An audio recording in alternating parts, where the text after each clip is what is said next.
برادران ملت اسلامیہ، السلام علیکم ورحمۃ اللہ وبرکاتہ۔ الحمدللہ الحنان المنان الذي خلق الانسان وعلمه البيان، والصلاة والسلام على رسوله سید الانس والجان وعلى آلہ واصحابہ ذوی الخیر والاحسان، اما بعد فاعوذ باللہ من الشیطان الرجیم، بسم اللہ الرحمن الرحیم۔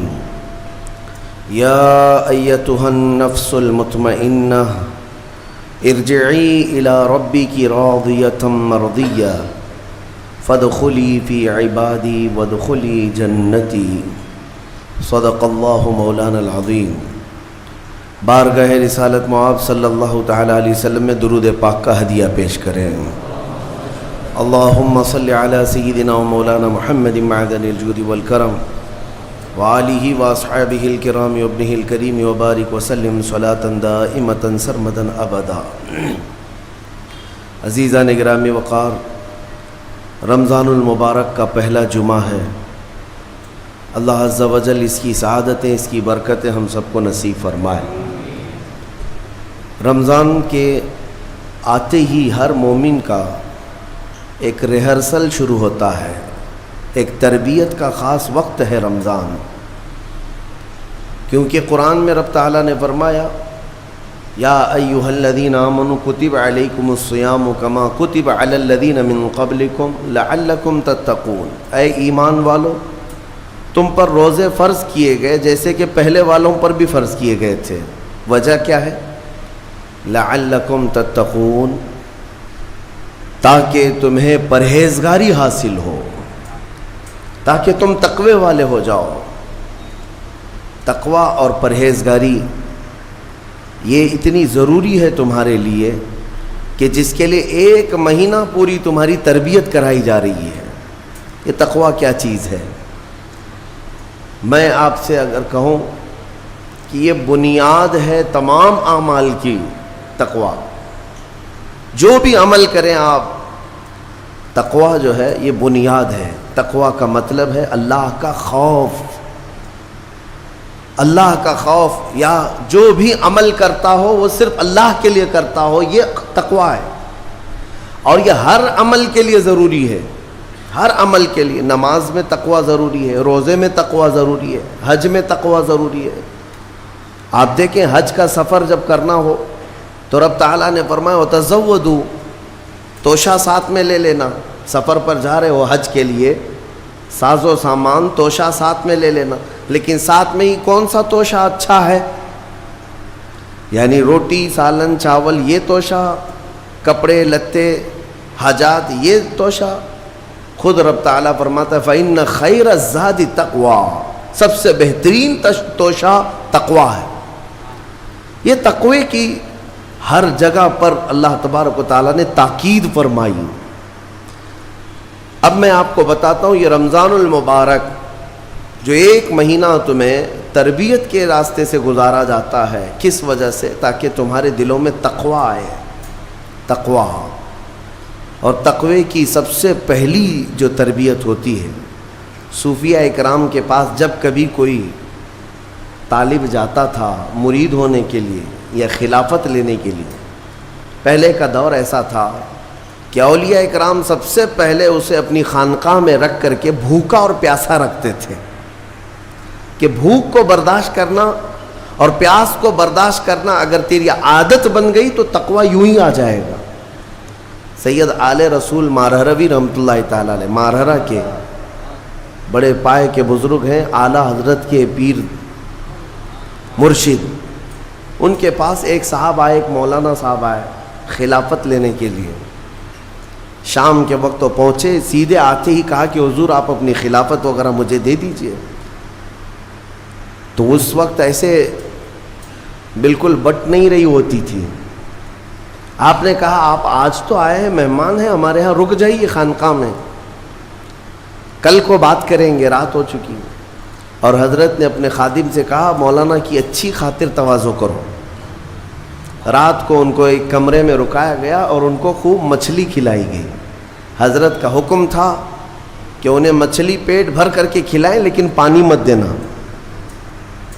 اور ایک خاص قسم کی وہاں پر مچھلی ملتی ہے اتر پردیش میں، وہ مچھلی کھلائی گئی. جب پیٹ بھر کر کے مولانا صاحب نے مچھلی کھائی تو خادم صاحب نے باہر سے دروازہ بند کر لیا، کمرے میں انہیں اندر چھوڑ کر باہر چلے گئے.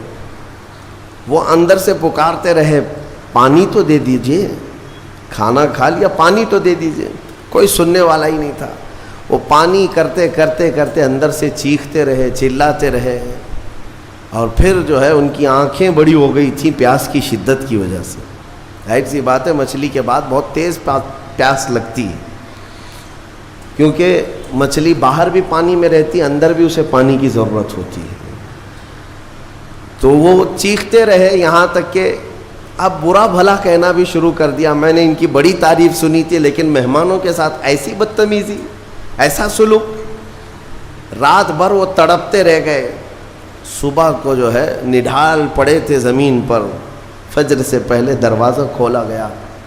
انہوں نے آؤ دیکھا نہ تاؤ، خادم کا جبہ پکڑ کر کھینچا اور لڑنے پر آ گئے ہیں.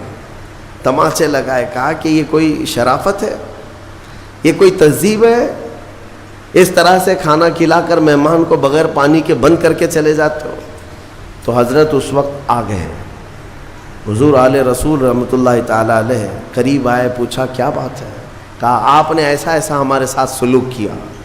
کہا اب آپ کو پانی دے دیا جائے گا لیکن اب خلافت نہیں دی جائے گی، اس لیے کہ پانی کی پیاس برداشت نہ کر سکے اسے تقویٰ نہیں، اور تقویٰ نہیں تو خلافت کس بات کی؟ تقویٰ کئی چیزوں سے رک جانے کا نام ہے. حضرت عمر فاروق رضی اللہ تعالیٰ عنہ سے پوچھا گیا تقویٰ کیا چیز ہے؟ تو آپ فرماتے ہیں کہ یوں سمجھو کہ ایک راستہ ہے جس میں دائیں جانب بھی کانٹے ہیں، بائیں جانب بھی کانٹے ہیں، سامنے تمہاری منزل ہے. دونوں راستوں سے کانٹوں سے اپنے جسم کو بلکہ اپنے کپڑوں کو بچا کر کے نکل جانا، یہی تقویٰ ہے. اور رسول پاک صلی اللہ تعالیٰ علیہ وسلم کی ایک حدیث پاک، الحلال بین والحرام بین، فرمایا حلال بھی واضح ہے، حرام بھی واضح ہے. کیا چیز حلال ہے یہ بھی پتہ ہے آپ کو، کیا چیز حرام ہے یہ بھی پتہ ہے. شراب حرام ہے، خنزیر حرام ہے، مردار حرام ہے، چوری حرام ہے، یہ سب تو پتہ ہے. حلال بھی پتہ ہے، اپنے ہاتھوں سے کمائی ہوئی چیزیں حلال ہیں. چاول، گیہوں، باجرہ، یہ سب چیزیں حلال ہیں نا آپ کے لیے. پھلوں میں بہت ساری حلال ہے، جانوروں میں جو حلال ہے وہ سب پتہ ہے. تو حلال کی لسٹ بھی معلوم ہے تمہیں، حرام کی لسٹ بھی معلوم ہے. حضور پاک صلی اللہ علیہ وسلم فرماتے ہیں ان دونوں کے بیچ میں کچھ چیزیں ہیں جن کے بارے میں پتہ نہیں چلتا حلال ہے کہ حرام ہے. ان چیزوں کو چھوڑ دینے کا نام تقویٰ ہے. بعض لوگ کیا سمجھتے ہیں حرام کو چھوڑ دینا تقویٰ ہے. ارے میاں حرام کو چھوڑنا تو مسلمان کی شان ہے، ضروری ہے. تم شراب نہیں پیتے تو یہ تقویٰ نہیں ہے، یہ تو اسلام کا حکم ہے. تم جوا نہیں کھیلتے، چوری نہیں کرتے، یہ تو اسلام کا حکم ہے تمہارے اوپر. لیکن کچھ ایسے شک والی چیز سے بھی بچ جاتے ہو، اس کو کہتے ہیں تقویٰ. وہ تقویٰ ہے. تقوی کی بہت ساری مثالیں ہیں، لیکن میں آپ کے سامنے ابھی رمضان کے متعلق عرض کرنے جا رہا ہوں کہ جیسے گزشتہ میں نے ایک تفسیر میں بھی عرض کیا، بعض لوگوں کو ایسا لگتا ہے کہ رمضان میں لوڈ شیڈنگ ہوتی ہوگی، کچھ خزانہ خدا میں بچت کے لیے لوگوں کو بھوکا اور پیاسا رکھا جاتا ہے، کچھ رزق بچا لیا جائے. نادانو، اللہ رب العزت جو پوری کائنات کا رزاق حقیقی ہے، اسے کسی چیز کی کمی نہیں ہے. یہ روزے جو فرض کیے گئے خزانے میں بچت کے لیے نہیں بلکہ ہمارے جسموں کی اور ہماری روحوں کی اصلاح کے لیے، ہماری روحوں کی اصلاح اور جسموں کی اصلاح کے لیے ہمیں تقویٰ ملے. میں آپ کو بتاتا ہوں، ایک سوال میں آپ سے پوچھتا ہوں. آج رمضان میں یہ بہت ضروری ہے کیونکہ رمضان ہونے کے بعد بھی سب کو پتہ ہے کہ چاند دکھتے ہی اللہ شیطانوں کو قید کر لیتا ہے. یہ سب کو پتہ ہے. حدیث پاک میں بھی سرکش جنات اور شیطان دونوں قید ہو جاتے ہیں، ان کو قید کر دیا جاتا ہے، جب تک چاند نہیں دکھے گا یہ نہیں آئیں گے۔ لیکن جو 11 مہینے ہم بلیم ڈالتے تھے شیطان پر کہ ہم سے برائیاں ہو گئی، گناہ ہو گئی، کیوں؟ ارے شیطان ایسا کرا دیا، شیطان ویسا کرا دیا۔ اب رمضان میں کون کرا رہا ہے؟ شیطان تو ہے نہیں، پھر فجر میں سوتا کیوں ہے؟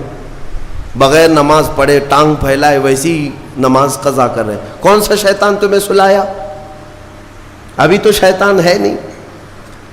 ابھی بھی بہت سارے لوگ چوری کا کھانا نہیں چھوڑتے، بہت سارے لوگ جھوٹ، دغا، غیبت یہ رمضان میں بھی نہیں چھوڑتے ہیں۔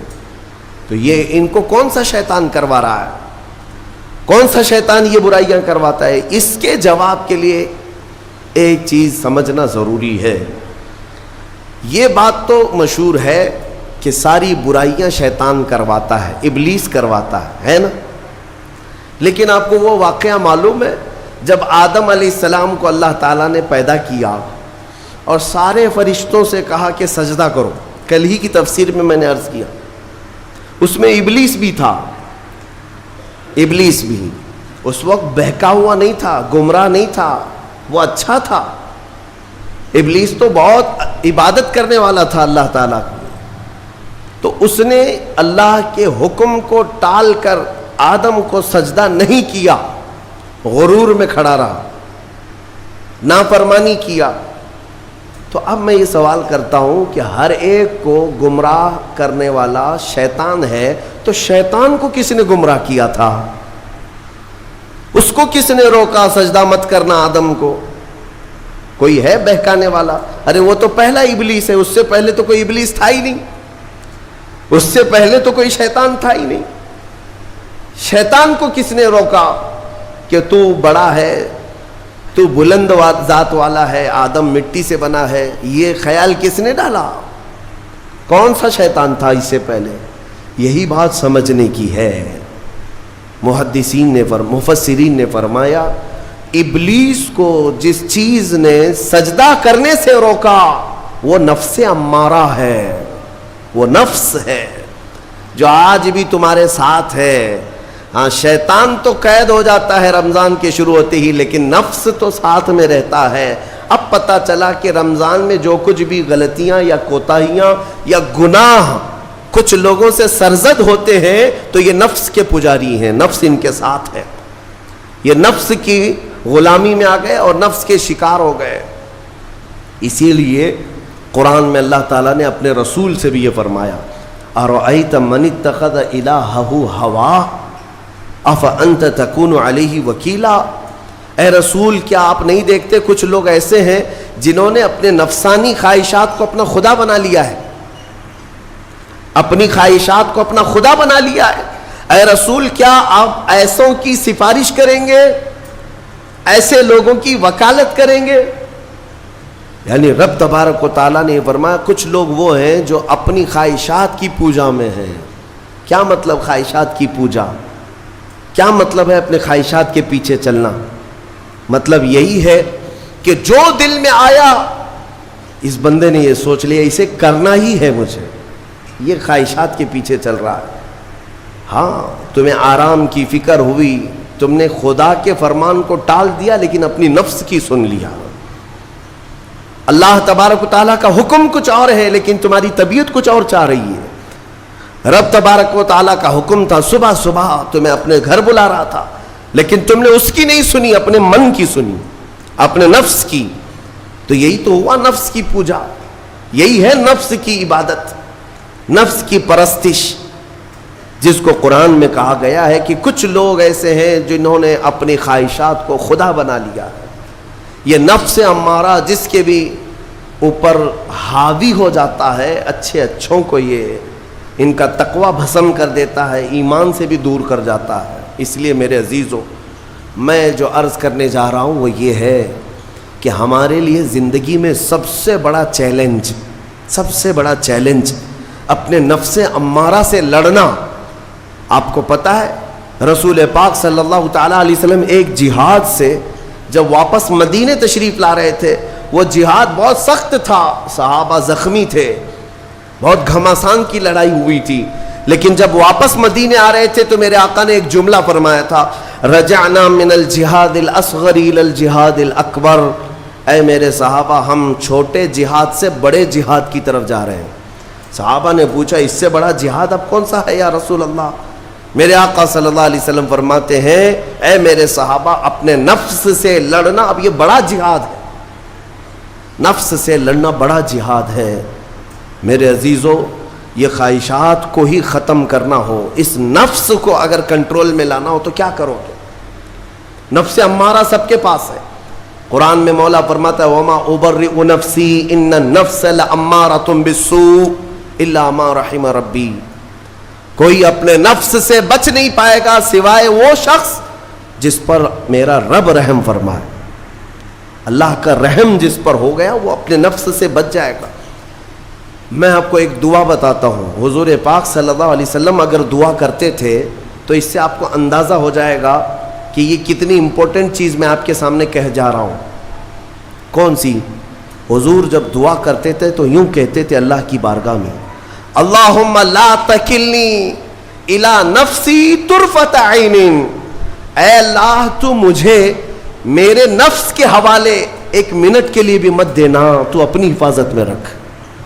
حضور جب یہ دعا کرتے تھے کہ مجھے میرے نفس کے حوالے ایک منٹ کے لیے، طرفۃ عین کہتے ہیں پلک جھپکنے کے برابر، اتنے ٹائم کے لیے بھی اے اللہ تو مجھے میرے نفس کے حوالے مت کرنا، تو اپنی حفاظت میں رکھ۔ سید الانبیاء جب یہ دعا کرتے ہیں تو اندازہ کرو اے مومنو، نفس کی تباہ کاریاں کیا کیا ہیں، یہ کتنوں کو ہلاک کر دیتا ہے، کتنوں کا عمل ضائع کرتا ہے، کتنوں کا ایمان ختم کرتا ہے۔ اب میں جو بات کہہ رہا ہوں وہ یہ توجہ سے سنو، یہ نفس امارہ جس نے شیطان کو بھی گمراہ کیا، شیطان کو بھی بہکا دیا، یہ نفس آدم کو سجدہ نہ کرنے کا جو غرور پیدا کیا یہی نفس امارہ تھا۔ اس نفس امارہ کو اگر کوئی کنٹرول کرا سکتا ہے تو وہ ماہ رمضان المبارک ہے۔ بس یہی ہے رمضان کی فضیلت۔ رمضان المبارک اس لیے تمہیں دیا گیا کہ بڑی بڑی طاقتیں تمہارے نفس کو قابو میں نہیں کر پائیں گی، لیکن رمضان کے روزے تمہیں کنٹرول میں لے آئیں گے، کنٹرول میں لائیں گے۔ اب سمجھ میں آیا کہ روزے کیوں رکھائے جا رہے ہیں؟ ارے گرمیوں کی شدت ہے، ادھر حلق سوکھا جا رہا ہے، پیٹ سے لگ جاتا ہے۔ ان لوگوں کو پوچھو روزہ کیسا ہوتا ہے جو مزدوری کرتے ہیں، ان لوگوں سے پوچھو جو دن بھر کام کاج کرتے ہیں۔ میرے عزیزوں، روزے رکھنے کے بعد کیا رب تبارک و تعالی کسی کو اس کی طاقت سے زیادہ تکلیف دینا چاہتا ہے؟ نہیں میرے عزیزوں، وہ رحمان ہے۔ اس نے جب تمہیں ماں کے پیٹ میں 9 مہینے رزق دیا تو کیا کائنات میں نہیں دے گا؟ تمہیں ماں کے پیٹ میں بھی رزق دیتا رہا۔ تم جب دنیا میں آئے تمہارے ماں کے سینے میں خون سے دودھ کس نے بنایا؟ تمہارے رزق کا انتظام کرنے والا وہ خدا۔ اگر تمہیں حکم دیتا ہے کہ صبح سے لے کر شام تک بھوکے رہو تو یہ اس کا ظلم نہیں بلکہ یہ عین کرم ہے، اللہ تبارک و تعالیٰ کا رحم ہے تم پر کہ وہ مولا ہماری اصلاح چاہتا ہے کہ ہمارے اندر تقوی آ جائے، جسم میں بھی اور روح میں بھی۔ اب ایک اور بات میں آپ کو بتا دوں، میں نے ایک بات پڑھی تھی نفس کے متعلق، یہ نفس امارہ، اسی لیے امام غزالی رحمۃ اللہ تعالیٰ علیہ نے فرمایا اللہ کی جو مخلوق ہے وہ 3 طرح کی ہے، ایک فرشتے، دوسرے انسان، تیسرے جانور۔ یہ 3 الگ الگ قسم کی مخلوق ہیں، کیونکہ اللہ تعالیٰ نے تینوں کو جو چیزیں دی ہیں ان میں فرق ہے۔ فرشتوں کو اللہ نے عقل دیا ہے، نفس نہیں ہے۔ نفس، شہوت، برائی کرنے کی خواہش فرشتوں کے اندر ہے ہی نہیں، وہ سوچ بھی نہیں سکتے برائی کرنے کا۔ فرشتوں کو اللہ نے عقل دیا ہے، اور عقل عزت والی چیز ہے۔ اور جانوروں کو اللہ نے نفس دیا ہے، عقل نہیں، عقل والے نہیں ہیں جانور، عقل والے نہیں، لیکن نفس ہے، شہوت ہے، شہوت بھی ہے، نفس بھی۔ لیکن انسان ایک ایسی مخلوق ہے جسے اللہ نے عقل بھی دیا ہے، نفس بھی دیا ہے۔ مطلب یہ ہے کہ تمہیں اللہ نے ایک چیز فرشتوں والی دی ہے, ایک چیز جانوروں والی بھی دی ہے, دونوں تمہارے اندر ہے, عقل بھی ہے, نفس بھی ہے. لیکن امام غزالی فرماتے ہیں توجہ, جو بندہ نفس ہونے کے باوجود گناہوں سے اپنے آپ کو بچا لیا, وہ بندہ فرشتوں سے بھی افضل ہے. کیوں؟ فرشتے اس لیے بچے ہوئے ہیں کہ ان کے پاس نفس ہے ہی نہیں, اور تم بچ رہے ہو تو کمال کی بات ہے. نفس ہوتے ہوئے بھی گناہ سے بچ گیا تو اس انسان کا مقام فرشتوں سے بھی اعلیٰ ہے. لیکن ساتھ ہی امام غزالی یہ بھی فرماتے ہیں عقل ہونے کے باوجود اگر گناہوں سے نہیں بچتا تو پھر وہ جانوروں سے زیادہ ذلیل ہے, کتے اور خنزیر سے بھی گیا گزرا ہے. کیونکہ جانور تو بیچارہ معذور ہے, اسے عقل نہیں ہے, نفس ہے. تمہارے پاس عقل ہے, اس کے باوجود حرام کاریاں کر رہے ہو تو جانوروں سے زیادہ گر گئے. فیصلہ تمہارے ہاتھ میں ہے کہ تم کون سی زندگی گزارنا چاہتے ہو, کون سی, کہ تم نفس کے پجاری بن جاؤ یا عقل کا صحیح استعمال کر کے فرشتوں والی صفات پر عمل کرو. عزیزان گرامی وقار, نفس اور عقل یہ جو دو چیزیں ہیں ان کو میں آپ کے سامنے تھوڑا سا کھول کر کے عرض کرتا ہوں. عقل جو ہے عزت والی چیز ہے, جسے بھی دی گئی ہے وہ عزت والا ہے. کیوں عزت والی ہے یہ عقل؟ پوری دنیا میں عقل کا ہی تو کمال ہے. جس کے پاس عقل ہے وہ بادشاہ ہے, جس کے پاس عقل ہے وہ لوگوں کو ہانکتا ہے, پوری دنیا کو ادھر سے ادھر کر سکتا ہے. عقل اور نفس جو ہے, نفس برائیوں کی طرف بلانے والا, عیاشی کی دعوت دینے والا, موج مستی کرانے والا اور اپنے آپ کو تباہ کروانے والا. اچھے بھلے نوجوان 25 سال کی کڑیل جوانی ہے, کون ہے جو انہیں نشے کے اڈے پر لے جاتا ہے؟ کون ہے جو ان کو تباہ و برباد کرتا ہے؟ نوجوان کو اچھی طرح سے معلوم ہے کہ میں کوکین, افیون, ہیروئن لوں گا تو میرے جسم کے ساتھ کیا ہوگا, اسے معلوم ہے. لیکن اس کے باوجود عیاشی کروانا یہ نفس کی عادت ہے. کسی کے اوپر نفس غالب آتا ہے, کسی کے اوپر عقل غالب آتی ہے. عقل جس کے اوپر غالب آ گئی وہ اچھا آدمی ہے, نفس جس کے اوپر غالب آ گیا وہ شیطان کا پجاری ہو گیا, نفس کی سننے والا. اب یہ دونوں جو چیزیں ہیں میں بتاتا ہوں آپ کو. روایت میں ملتا ہے کہ جب اللہ نے عقل کو بھی پیدا کیا اور نفس کو بھی پیدا کیا تو اپنے سامنے حاضر کیا, عقل سے پوچھا کہ اے عقل بتا میں کون ہوں اور تو کون ہے؟ عقل نے کہا یا ربی انا عبدک وانت ربی, اے اللہ میں تیرا بندہ ہوں اور تو میرا رب ہے. عقل نے کیا کہا؟ میں تیرا بندہ ہوں اور تو میرا رب ہے. اللہ نے عزت سے نوازا, اقرار کیا نا بندہ ہونے کا. عقل نے اقرار کیا, پھر نفس کو بلایا, نفس سے پوچھا بتا میں کون ہوں اور تو کون ہے؟ نفس نے کہا انت انت انا انا, تو ہے میں ہوں. یہ غرور تھا نفس کے اندر, یہ گھمنڈ تھا نفس کے اندر کہ میں ہوں. نفس جس کے اندر غالب آتا ہے وہ آج بھی یہی کرتا ہے, میں ہوں, کسی کے سامنے کیا جھکنا ہے. تو حکم ہوا کہ اس نفس کو 100 سال جلایا جائے. 100 سال جلایا گیا, اس کو عذاب دیا گیا نفس کو. 100 سال بھگتنے کے بعد, آگ کی تپش بھگتنے کے بعد اسے پھر لایا گیا نفس کو. اللہ تعالیٰ نے پوچھا اے نفس بتا میں کون ہوں اور تو کون ہے؟ نفس نے کہا انت انت انا انا, تو ہے میں ہوں. غرور نہیں ٹوٹا, گھمنڈ نہیں ٹوٹا. حکم ہوا اللہ کی طرف سے فرشتوں کو, اس نفس کو اب 100 سال تک بھوکا اور پیاسا رکھا جائے, کوئی چیز نہ دی جائے. اسے سخت سزا دی گئی. بھوک اور پیاس کی نفس کو کوئی چیز نہیں دی گئی. 100 سال کے بعد پھر اس کو حاضر کیا گیا, پوچھا گیا بتا کون ہوں میں؟ نفس نے کہا اے اللہ تو میرا خدا ہے, میں تیرا بندہ ہوں. فرمایا بزرگوں نے کہ نفس کو اگر کوئی جھکا سکتا ہے تو وہ بھوک ہے, اسی لیے مولا نے رمضان کے روزے تم پر فرض فرمایا. نفس کو جھکا سکتے ہو, نفس کو کنٹرول میں لا سکتے ہو تو بھوک کے ذریعے سے. ہاں یہ بھوک اور پیاس یوں ہی نہیں دی گئی ہے. دنیا اگر سمجھتی ہو کہ مسلمانوں کو یہ بھوکا اور پیاسا رکھوایا جا رہا ہے تو انہیں کیا خبر ہے کہ روح کسے کہتے ہیں, نفس کسے کہتے ہیں. جو آلریڈی غلاظت میں پڑے ہوئے انہیں کیا سمجھ ہے. لیکن الحمدللہ ہمارا تصور ہے آخرت کا, ہمارے ہاں تصور ہے جنت کا, ہمارے ہاں تصور ہے جہنم کا, اللہ کی بارگاہ میں حساب کا. اس لیے ضروری یہ بن پڑتا ہے کہ ہم اپنی دنیا میں ہی اصلاح کریں. میرے عزیزوں, اس نفس کی جو تباہ کاریاں ہیں اس سے بچنا ہر نوجوان کے لیے آج ضروری ہے. تم روزوں کو ہلکے میں مت لو. اس سے پہلے بھی میں کہا کرتا تھا, آج پھر سے میں ریپیٹ آپ کے سامنے کہتا ہوں, مسلمان کے لیے روزے جو فرض کیے گئے آپشنلی نہیں ہے میرے عزیز.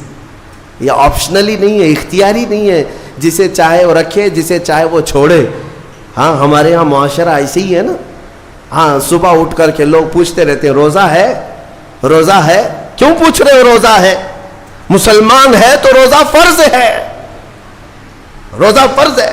اگر میں آپ کو پوچھوں اچھا لگے گا؟ انسان ہو اچھا لگے گا, سامنے دکھ تو رہا ہے انسان ہے, پھر کیا پوچھنا ہے. مسلمان کے لیے روزہ ایسا ضروری ہے جیسے اس کے لیے انسان ہونا ضروری ہے. وہ روزے چھوڑتا کیوں؟ ہاں چند ہی چیزیں ہیں جہاں تخفیف دی گئی ہے شریعت میں. وہ سفر ہے یا مرض ہے, ایسا مرض کہ جس سے وہ نہیں برداشت کر پاتا, اس میں اللہ تعالیٰ نے اسے چھوٹ دی ہے, رخصت دی ہے. یا حاملہ عورت ہے, یا دودھ پلانے والی عورت ہے, یا پھر اب بہت سارے لوگ ایسے ہیں جو ہٹے کٹے ہیں, تندرست ہیں, توانا ہیں, روزے چھوڑے ہوئے ہیں. میرے عزیز, سب ہونے کے بعد اگر روزہ چھوڑنے کی کسی کو رخصت ہے نا, تو وہ صرف ان عورتوں کو جن کی ماہواری آتی ہے مہینے میں یا بچے کے بعد, حیض و نفاس والی عورتوں کے لیے روزہ نہیں ہے. تو میں ان لوگوں سے پوچھتا ہوں, کیا تمہاری بھی ایسی کیفیت ہے جو تم روزہ چھوڑے گھوم رہے ہو؟ ناپاک ہو, ناپاکی آئی ہے؟ نہیں ہے تو پھر کیوں روزہ چھوڑتے ہو؟ ایک روزے کو چھوڑنے کی سزا حدیث میں بتائی گئی 900 سال دوزخ میں رکھا جائے گا. 900 سال. اب کیلکولیٹ کرو, اگر تمہاری زندگی کے روزے قضا ہیں تو کتنے 100 سال جائیں گے. اسی لیے میرے عزیزو, جب تک طاقت ہے روزے فی الحال کے رکھو ہی رکھو. اگر پیچھے کے چھوٹے ہیں تو اسے بھی پہلے کمپلیٹ کر لو, ورنہ قیامت کے دن کی سزائیں نہیں برداشت کر پاؤ گے, بھگت نہیں پاؤ گے. یہ ہم جو بار بار کہتے ہیں آپ کے روزہ رکھنے سے میرا کیا ہے, ہم تنبیہ صرف اس لیے کرتے ہیں کہ قیامت کے دن اللہ تعالیٰ کے عذاب میں گرفتار نہ ہو جاؤ, عذاب میں گرفتار نہ ہو جاؤ.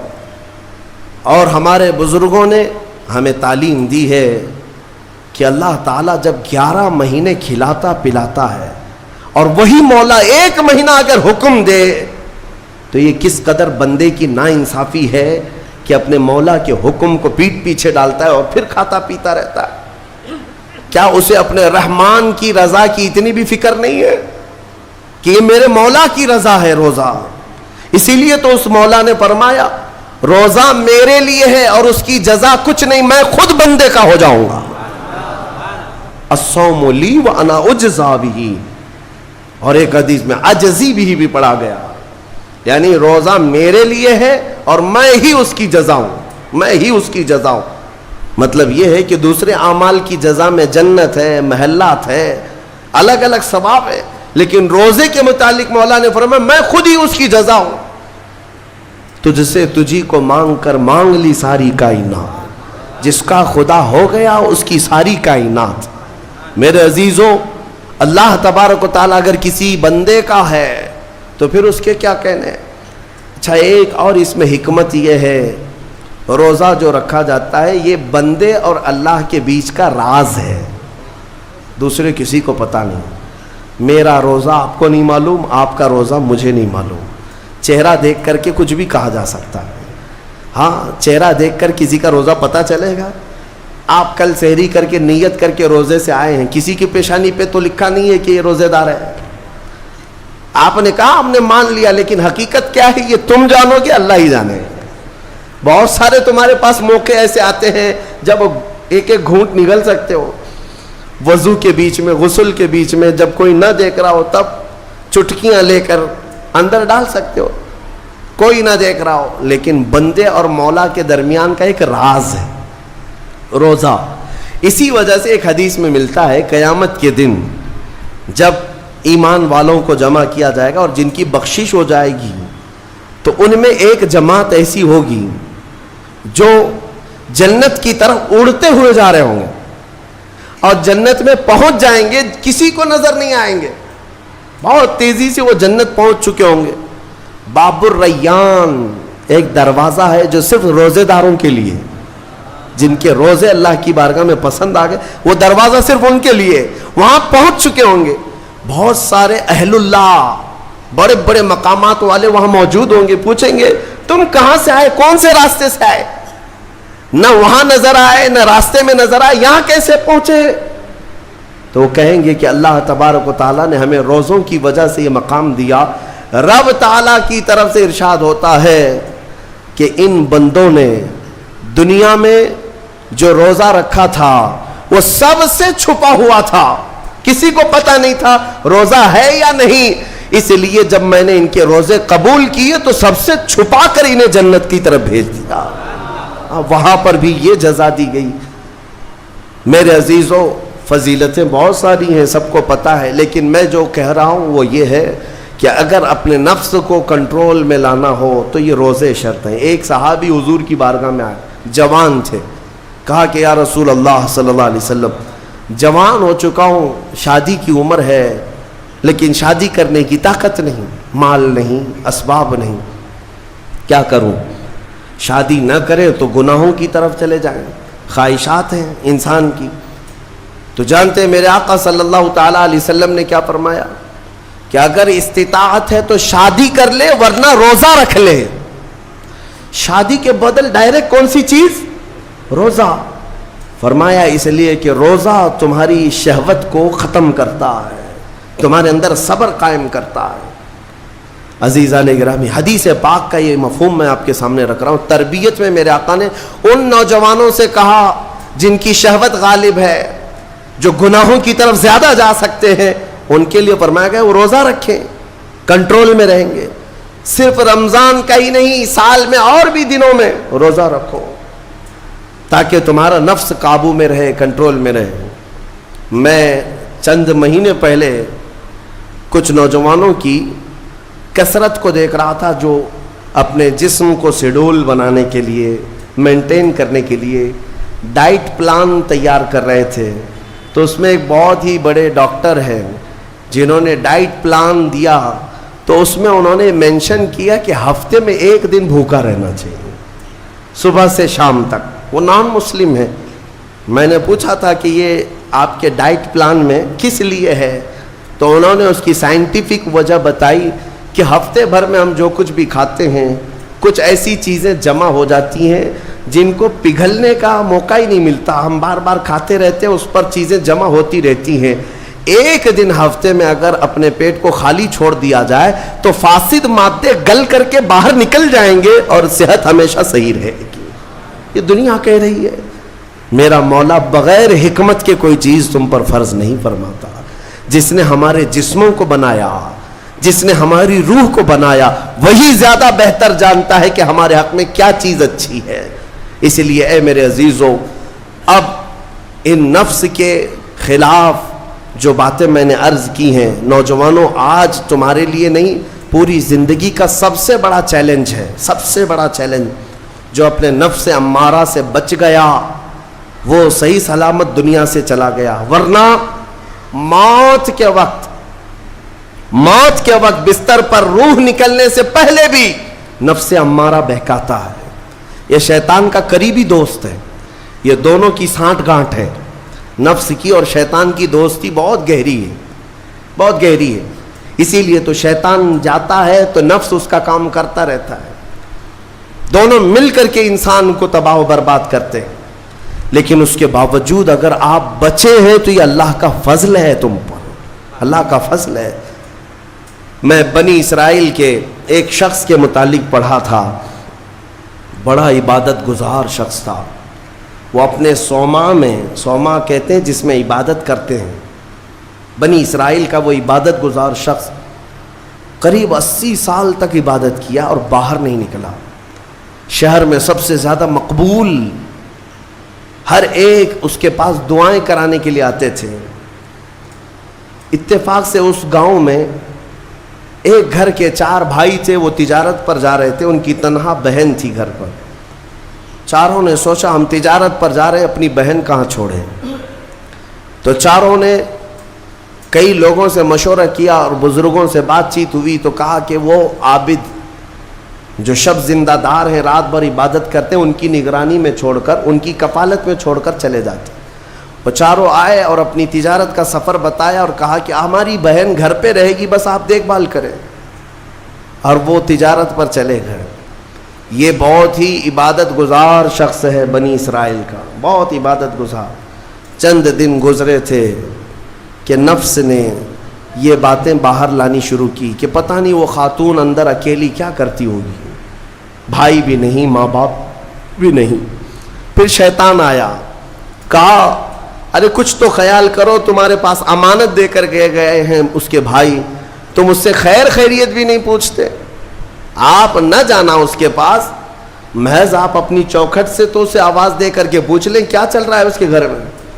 تو اس عابد نے اپنے صوما کی چوکھٹ پر آ کر اس خاتون کو آواز دی. وہ خاتون اپنے گھر کے باہر آئی، چوکھٹ پر وہ کھڑی رہی، پوچھا کیسی چل رہی ہے، خیریت ہے، طبیعت اچھی ہے. بات چیت ہوئی، اس کے بعد چلے گئے. یہ پہلی بات چیت تھی جس کے بعد اس عابد کے دل میں بات کرنے کا جذبہ اور بڑھ گیا، خواہش اور بڑھ گئی. عورت سے بات کرنے کو آج نوجوان یہ سمجھتے ہیں یہ تو فرینڈلی ہے، ہم تو ایسی دوستی میں کر رہے ہیں. تمہیں پتہ ہے یہ بہانے ہیں دوستی اور فرینڈ شپ کے، یہ سب نفس امارہ کی تباہیاں ہیں جو تمہارے دل میں بار بار شہوت پیدا کرتا ہے. اب اس 80 سالہ عبادت گزار شخص کا حال یہ تھا. دوسرے دن صبح پھر سے باہر چوکھٹ پہ آیا، اس خاتون کو بلایا بات چیت کے لیے. وہ پھر بات چیت کرنے لگی، ادھر سے بھی بات ادھر سے بھی بات. چند دن گزرے کہ اب گھنٹوں بات ہونے لگی، خیر خیریت چھوڑو، گھنٹوں بات ہونے لگی.